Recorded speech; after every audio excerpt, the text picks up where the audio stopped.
Welcome to SPCA Stories, the podcast that takes you behind the scenes of animal rescue, rehabilitation, and the people who make it all possible at SPCA Monterey County.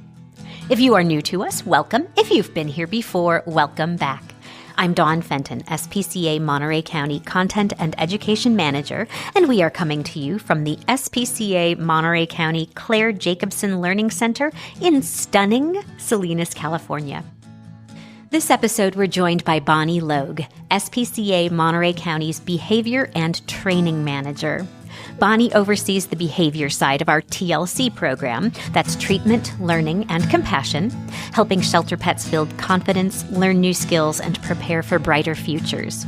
She also leads our Ruff Start Program and the behavior and training classes, that program we offer to the public.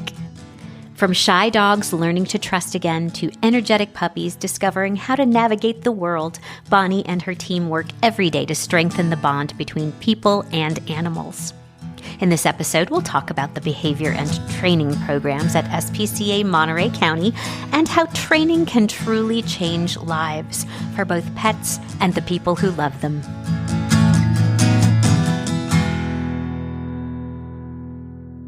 So introduce yourself, please. Well, I'm Bonnie Logue. I've been working here at the SPCA 10 years this August. Amazing. So my anniversary is coming up.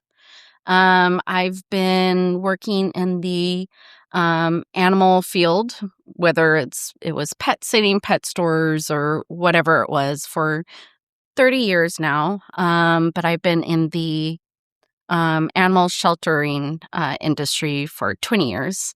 And while I was, at the time, before I started working here, I was working for the county animal services. And I remember one day we were doing a play group, and I was watching the dogs play, and I started thinking, I wonder what that means. Like, when this dog does that, like, what does that mean? So that got me really interested in behavior. So I started watching webinars, I started taking courses, I got myself up to a certain amount of knowledge, and I was like, okay, I'm still thirsty for more. Like, what can I do? And then I realized that there was a behavior and training department here at the SPCA. So I thought, on my weekends, I'll volunteer and I'll shadow them.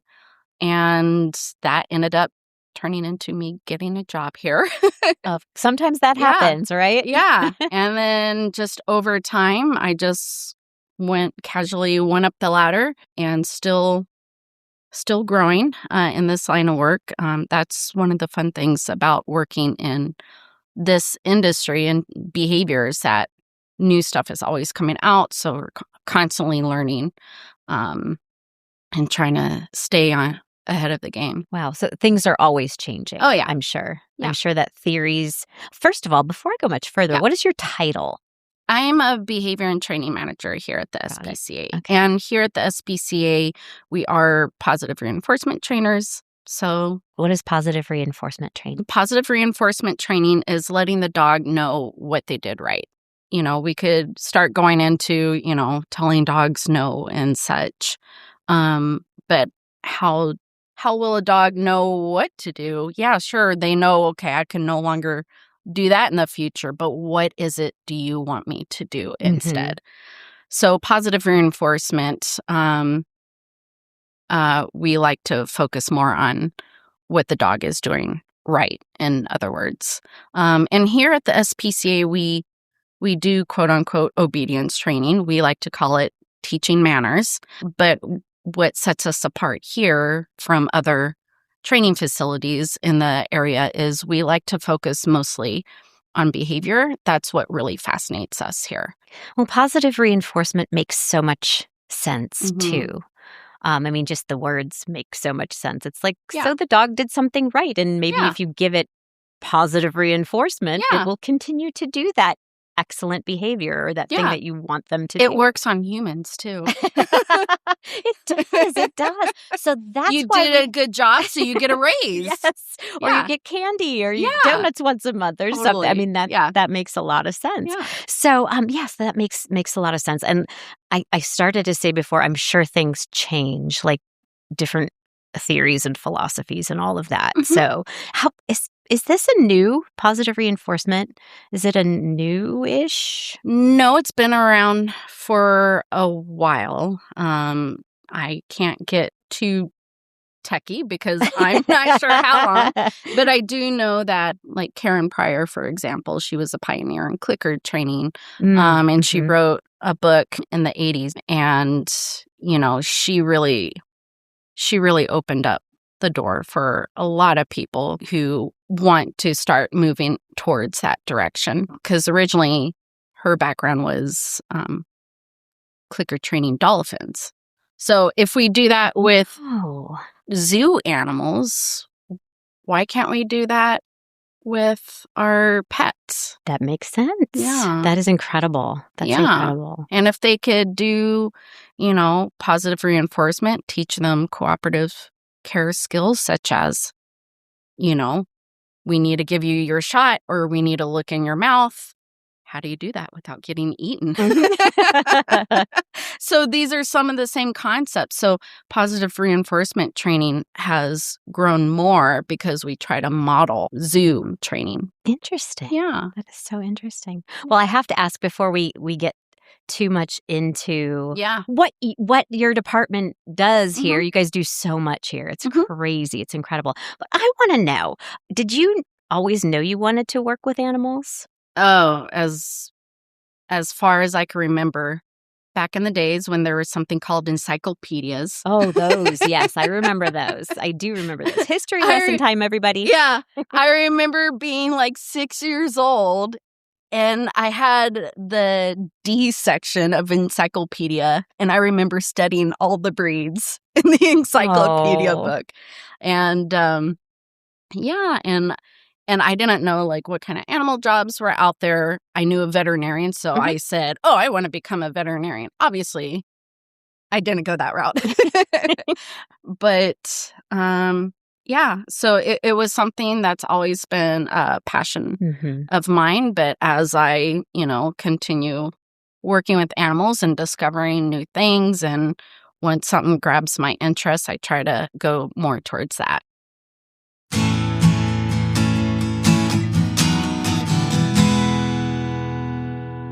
Do you have pets at home? I have 3 dogs. 3 dogs. Yeah.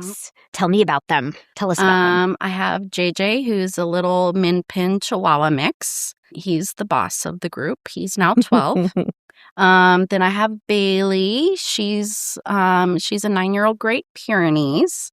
And then I have Kirby, who is a 7-year-old Doberman Pinscher. Wow. So different sizes.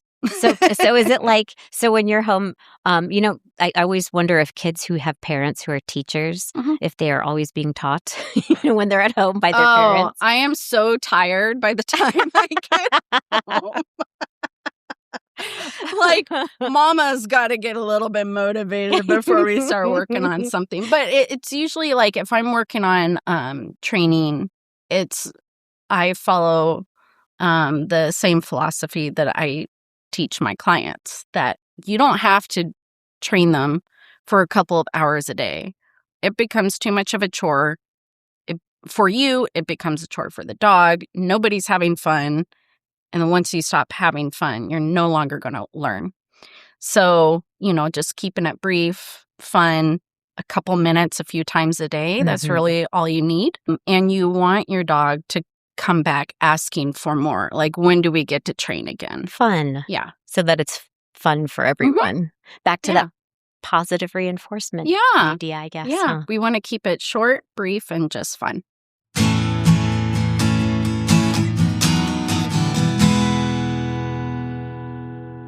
You guys, like I said, you do a lot. There's a lot going on here. What is a typical day like for you?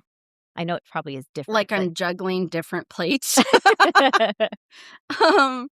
Well, I guess I should probably start by talking about our different programs, behavior programs that we have. So we have our TLC program, which is treatment, learning, and compassion. And there's a medical and a behavior side to that. Obviously, we're not working with the medical side, but if there's a cat or dog that's struggling behaviorally that is preventing them to be made available, that's where, we step in and we try to get that animal to the point where we could set them up for adoption, whether that's, on the adoption floor or if it's more of a special needs animal behind the scenes or by appointment. That way we could screen the adopters a little bit more and basically just be transparent and let them know what they're getting themselves into, that this is a project animal.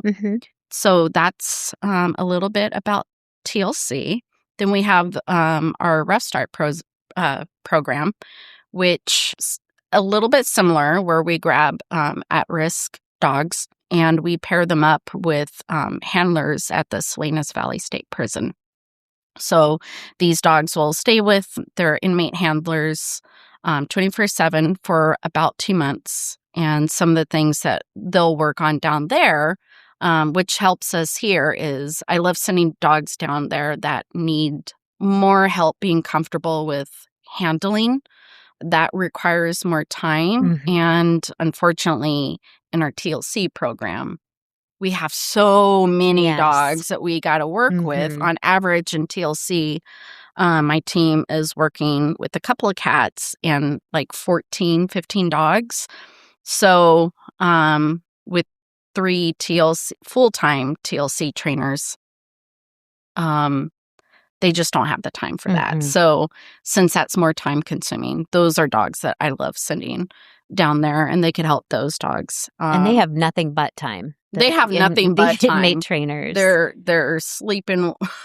They're sleeping in the same room with the dogs. Usually when they go to get food, they're taking these dogs with them pretty much everywhere at the prison. Wherever they go, usually they could go. So they're getting all of that socialization with different sounds and different people and voices and all the things. And so that's really great that's so helpful for you and your team. Yeah.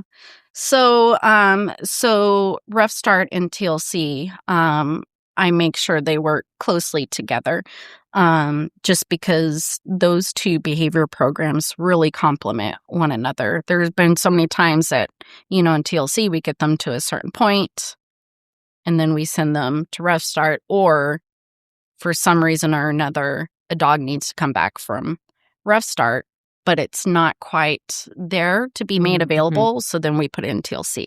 So they are constantly working closely with one another. And then our third behavior program is the private sector side of things, where we have certified dog trainers and certified behavior consultants here at the SPCA. So we do private appointments, public classes. It could range anywhere from basic puppy problems and trying to survive puppyhood or teenagehood is more like it. And it could go all the way up to people, having issues with resource guarding, reactivity, some of the more serious behaviors that we struggle with sometimes with our pups. So we have private training. So someone could call and say, "Hey, can I have a one-on-one? Do you have a trainer who could work with me?" So we have that, and then we also have. I know we have the classes. We have classes all different Saturdays levels. and Sundays.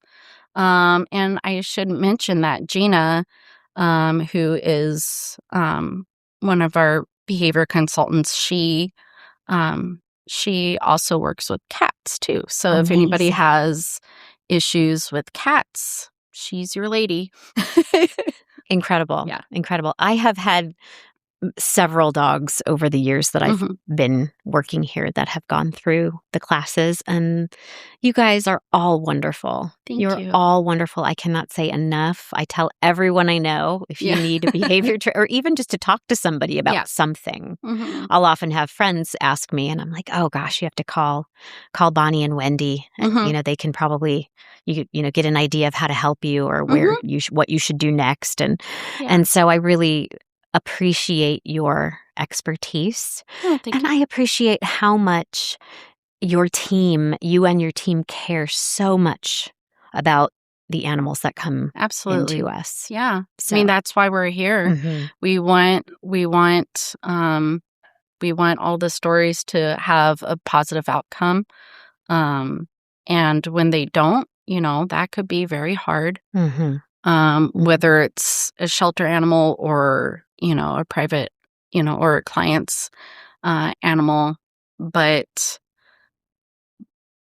those those don't happen as often. And I feel like when we have those wins, like we found the perfect adopter, for mhm. example, or you're working with a private client and you see the light bulb go off in the dog, you see the light bulb go off in the owner, and the owner tells you how much their quality of life, not just their dogs, but their quality of life Mhm, have improved.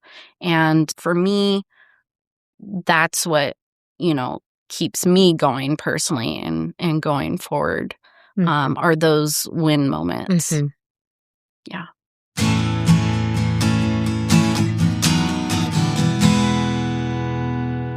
It may be some people out there who are listening. Maybe they don't necessarily realize that, when we have dogs in our care, I'm using dogs Mhm. because that's mostly what we're talking about right now. Yeah. They come to us. Some of them come to us, they come to us for various reasons. Mhm. Either their owners couldn't care for them anymore, or maybe they were strays. There's a whole myriad of reasons. Some dogs are like ready to go. Mhm. Some dogs behaviorally are like, "Hey, cool," we can put them on the floor right Mhm. away, but we do have dogs that come in that need a little extra time. What is the most common behavioral issue? Maybe I'm generalizing too much, but that Under we see. socialized. Under I socialized? would say under socialized. And when people get new puppies, it's a common perspective that, over time we've been told, socialize your puppies. And people think, oh, it's socializing with other puppies. But there's much more to socializing your dog to that. There's socializing, as I mentioned, our handling dogs in Ruff Start, Mhm. making your dog comfortable with certain types of handling. Think about when you take them to the vet. Is the vet going to be able to look in their ear, look in their mouth, listen to their heart with the stethoscope? These are all things that we got to think about. Mhm. And riding in cars, that's a form of socialization. If you're a social person and you plan on being, taking your dog to places, these are all things to think about. Mhm. So a lot of the dogs that come into at least the animal shelters that I have experience working at, um, when these dogs come in, they don't even know their own name. Mm. And these could be owner surrenders because, we have a name and we try calling the dog's name and the dog has no idea Hmm. like what you're trying to say. So these are the types of dogs that we typically work with, and we'll work with building their confidence. And that's where positive reinforcement really comes in handy, because you have to earn this animal's trust. So this could be a dog that's shut down, just hiding in the back of the corner, just trembling. And it's up to us to try to get them out, coax them. What can I do to get this dog out of its shell? And positive reinforcement is whatever motivates that animal. So we'll use all kinds of really high value food, hot dogs, cheese, Or sometimes it's toys. Sometimes we realize we'll bounce a tennis ball or squeak a toy, and then you just see their ears perk up and they want to engage. Sometimes nothing works until we realize, hey, this animal loves other dogs. And then we're able to get them to come out of their shell if we have them with a playful, social dog that likes to be around humans. Then they kind of learn too, like, oh, well, maybe humans aren't so bad after all.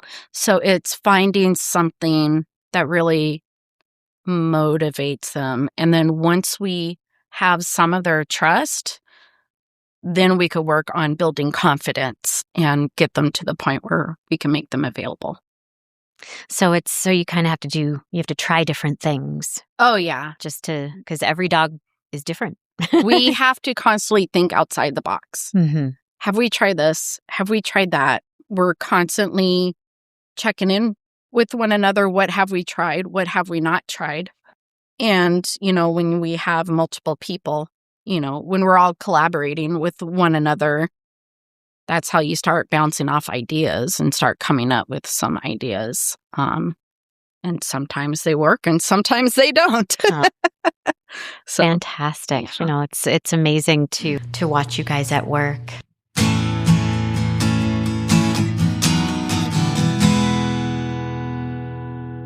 We were talking about how a lot of people don't realize that when they get a puppy, that it is more than just, a couple of social outings, or it can sometimes take a lot. And I think one of the things that's really remarkable about what we do here at the SPCA, the classes, they're very, very low cost. So we really want to encourage people out there to go to our website, take a look at the myriad of class. I'm using the word myriad a lot today. I don't know why I'm doing that, but it's on the mind. It's a great word. It's a crossword puzzle word. But we have so many classes for so many different things and levels. We have the puppy classes, and then we have the family dog class. So we really encourage people that if you do have a dog or you're thinking about getting a dog, please look into training. It's very affordable.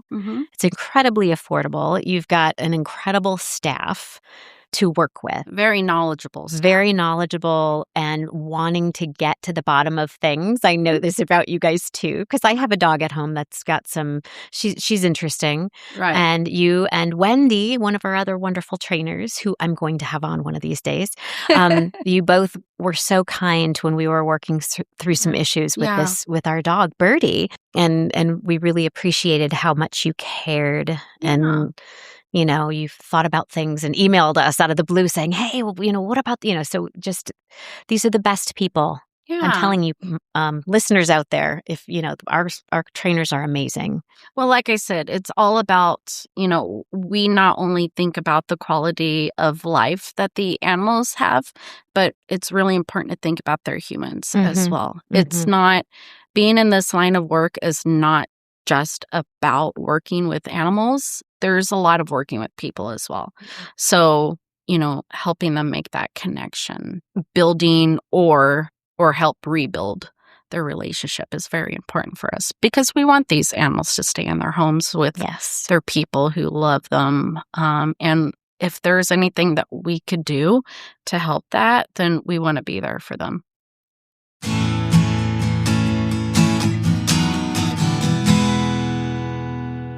You mentioned an interesting term earlier, project dogs. Yes. What is a project dog? A project dog is a dog that's going to have a little bit more special needs. So not all of them are going to be great family pets. Some of these dogs will always be fearful of strangers, or some of these dogs will always, have some kind of reactivity towards some trigger. And just because it's a project dog doesn't mean that it will always be a project dog. A lot of these dogs that we get in the shelter are adolescent dogs. And so some of these dogs that we get are we call them RMJs, rude, mouthy, jumpy. And they are very hard to adopt out because people just see this rambunctious, wild, untrained, bucking bronco that's also grabbing at your sleeves and jumping all over you. And we do the best we can with them here, but their best chance is basically to get out of here. Mm-hmm. And that way they could have more consistency with their training, get out of this stressful environment, even though we try to make it as wonderful and as positive as much as possible. It's still an animal shelter. Yeah, It's not a home. still loud. Mm-hmm. It still has all kinds of smells and fear pheromones. So there's a lot for them to take in here. And I would say most of those adolescent dogs in the beginning are project dogs, but as they mature and as their new people are consistent on, not jumping on humans, especially if it's a big dog jumping on grandma, that's not something that we want. Sure.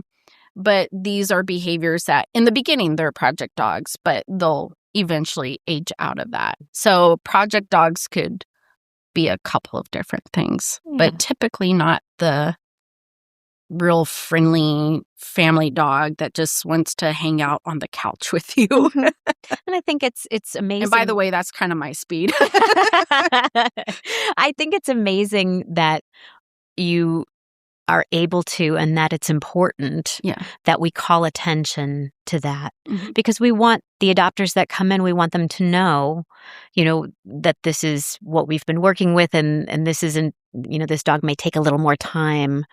And because there are people out there who want that. There are people out there there are some people who want, the cute puppy that they see in the condo room that's perfect. By the way, every single puppy is going to be a project dog. That's true. That is very true. That is true. Every they don't puppy come ready-made. Will be a project dog. I just want to throw that out there. Yes, absolutely. Absolutely. And I think it's amazing that you are able to talk to people and call attention to and demonstrate, when you have these appointments with those particular dogs, that they understand, this is what we're seeing and all of that. I think it's again another extra level of care that you and your team provide. All in the name of getting wonderful homes for these guys. And I do want to point out that if you adopt one of our TLC or Ruff Start dogs, so any of our behavioral dogs that we've been working with in our programs, we do offer 50% off on training with them, because again, these were project dogs. We want them to be set up for success. We want the humans to be set up for success. So we try to offer as much support after they leave here as much as possible. Yet another level of support and care that we, you're making sure you're giving them that extra incentive and that extra support. And that's absolutely incredible.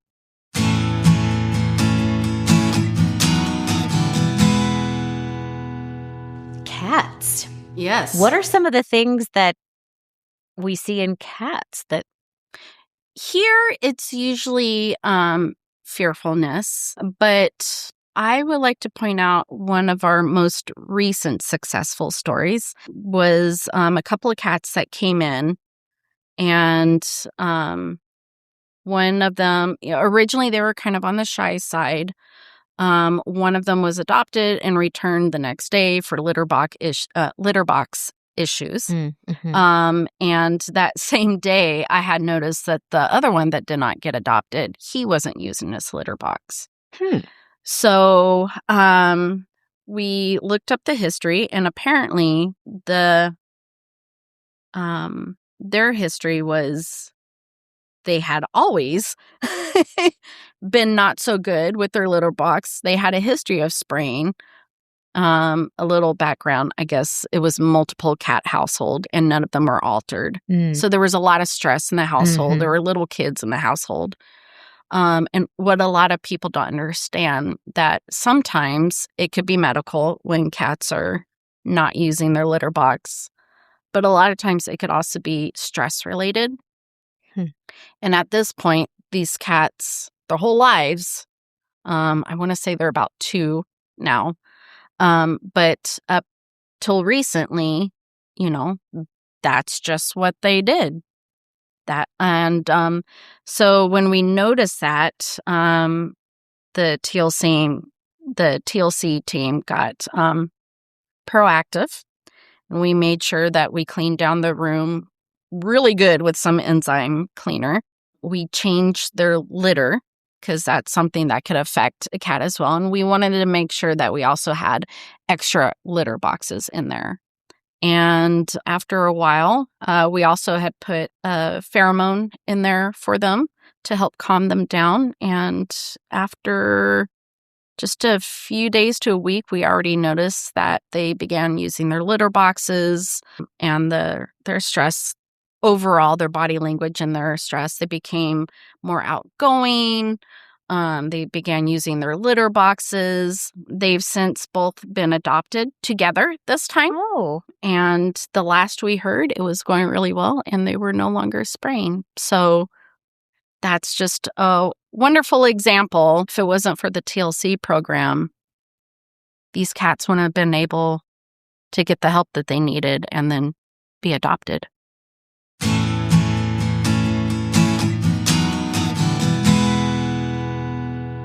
If somebody out there is listening and they're going, wow, that sounds like a really cool job, how would you recommend someone get involved with behavior training?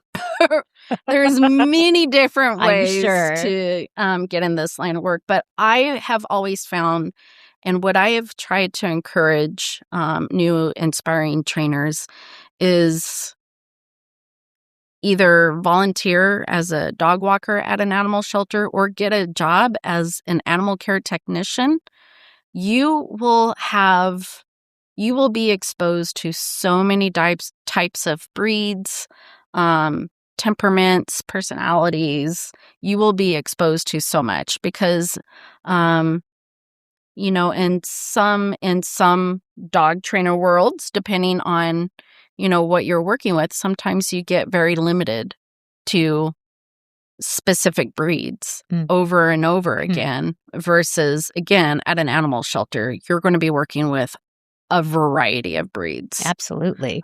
So in my personal opinion, I have always felt that would be the best experience for an inspiring dog trainer, is to either volunteer as a dog walker or start working as an animal care technician at an animal shelter. And then there's all kinds of training courses, books, webinars. So I just want to thank you so much for everything that you do, for being such a good leader to your team. Thank you.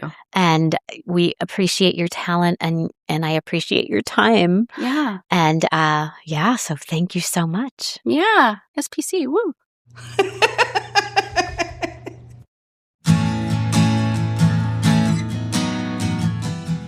Thank you for listening to this episode of SPCA Stories. And a big thank you to Bonnie Logue for sharing her knowledge, compassion, and the incredible work happening within the Behavior and Training Department at SPCA Monterey County.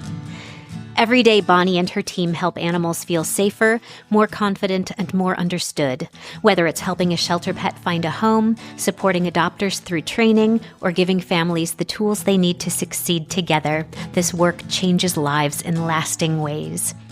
If you'd like to learn more about SPCA Monterey County's behavior programs, training classes, adoption opportunities, or ways to support our mission, visit us online at spcamc.org. And if you enjoyed this episode, please subscribe, share it with a fellow animal lover, and leave us a review. It helps more people discover these stories of compassion and hope. A heartfelt thank you goes out to our generous supporters. We at SPCA Monterey County could not do what we do for the animals and people in our community without you. I'm Dawn Fenton, signing off until next time. Much unconditional love to you and your pets from us here at SPCA Monterey County.